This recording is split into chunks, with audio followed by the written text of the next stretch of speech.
పహల్గాం ఉగ్రదాడికి సంబంధించి జాతీయ దర్యాప్తు సంస్థ ఎన్ఐఏ దాఖలు చేసిన ఛార్జ్ షీట్లో సరికొత్త విషయాలు వెలుగులోకి వచ్చాయి. దారుణానికి ఒడిగట్టడానికి కొన్ని నిమిషాల ముందు ఉగ్రవాదులు ముగ్గురు ఒక చెట్టు కింద కూర్చుని ప్రశాంతంగా లంచ్ తిన్నట్లు ఎన్ఐఏ ఛార్జ్ షీట్లో పేర్కొంది. దాడికి ముందు రోజు ఉగ్రవాదులు స్థానికుడి ఇంట్లో తలదాచుకున్నట్లు వెల్లడించింది. పహల్గాం ఉగ్రదాడికి సంబంధించి ఎన్ఐఏ దాఖలు చేసిన ఛార్జ్ షీట్లో మరిన్ని సంచలన విషయాలు వెలుగులోకొచ్చాయి. 1100 మందికి పైగా సాక్షులను విచారించి రూపొందించిన 1597 పేజీల సుదీర్ఘ ఛార్జ్ షీట్లో ఈ దారుణానికి వెనుక ఉన్న కుట్రను ఎన్ఐఏ బయటపెట్టింది.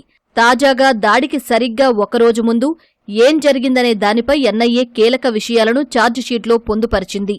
దాడికి ముందు రోజు అంటే గత ఏడాది ఏప్రిల్ 21 సాయంత్రం 5 గంటల సమయంలో బైసరన్ లోయలో గుర్రాలు నడుపుకునే పర్వైజ్ అహ్మద్ అనే స్థానికుడి ఇంటికి ముగ్గురు ఉగ్రవాదులు వచ్చారు. పర్వైజ్ మేనమామ బషీర్ అహ్మద్ జోతర్ వారిని అక్కడికి తీసుకొచ్చాడు.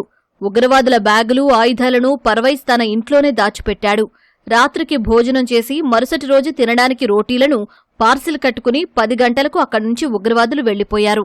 దాడి జరిగిన ఏప్రిల్ 22 ఉదయం ముగ్గురు ముష్కరులు బైసరన్ లోయకు చేరుకున్నారు. లోయలోకి ప్రవేశించే ముందు ఒక చెట్టు కింద కూర్చుని వెంట తెచ్చుకున్న ఆహారాన్ని తిన్నారు. తర్వాత పక్కా ప్రణాళిక ప్రకారం ఫెన్సింగ్ దాటి లోపలికి వచ్చారు. దాడిని లైవ్ రికార్డ్ చేయడానికి ఒక ఉగ్రవాది తన తలపై గోప్రో యాక్షన్ కెమెరాను తగిలించుకున్నాడు.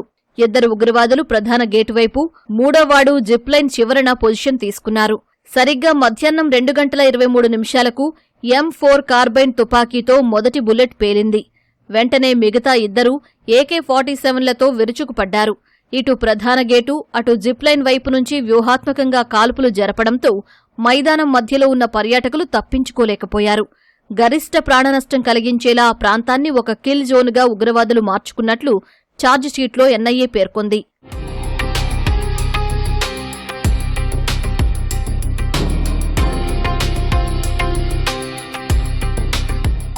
ఈ ఘోరానికి ఒడిగట్టిన తర్వాత ఉగ్రవాదులు పారిపోతూ చెట్ల వెనుక దాక్కున్న మరో 3 పౌరులను అత్యంత సమీపం నుంచి కాల్చి చంపారు. వెళ్లే దారిలో మరో వ్యక్తిని ఆపి కల్మా చదవమనగా అతను చదవడంతో వదిలేశారు. తర్వాత పార్కు నుంచి బయటకు వచ్చి తాము సాధించిన దానికి గుర్తుగా గాల్లో కాల్పులు జరుపుతూ సంబరాలు చేసుకున్నారు. వారిలో ఎలాంటి పశ్చాత్తాపం లేదని, వారి ఉగ్రవాద భావజాలానికి ఇది నిదర్శనమని ఎన్ఐఏ ఛార్జ్ షీట్లో పేర్కొంది.